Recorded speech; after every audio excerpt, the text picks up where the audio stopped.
Dans cet exercice, on va retrouver les paramètres de deux fonctions sinusoïdales dans un cas concret. Donc, la première, qui correspond à la courbe verte, on va commencer par déterminer son amplitude. L'amplitude, je rappelle, c'est la plus grande valeur prise par la fonction. Donc ici, grand U est égal à 2. Graphiquement, on lit que la période correspond à 4 divisions horizontalement.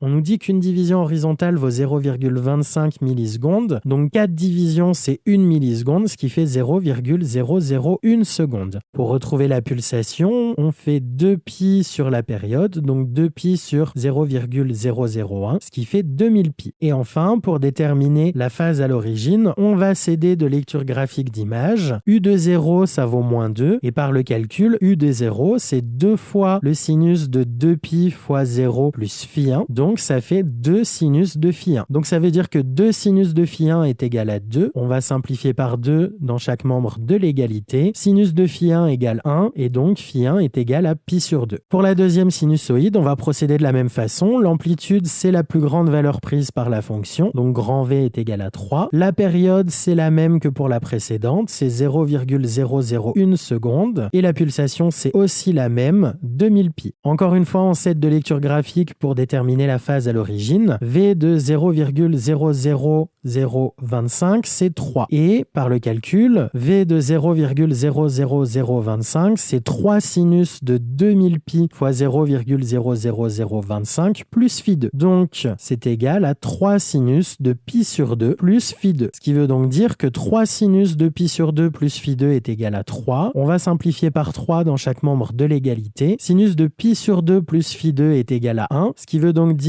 que pi sur 2 plus phi 2 égale à pi sur 2, et donc phi 2 est égal à 0.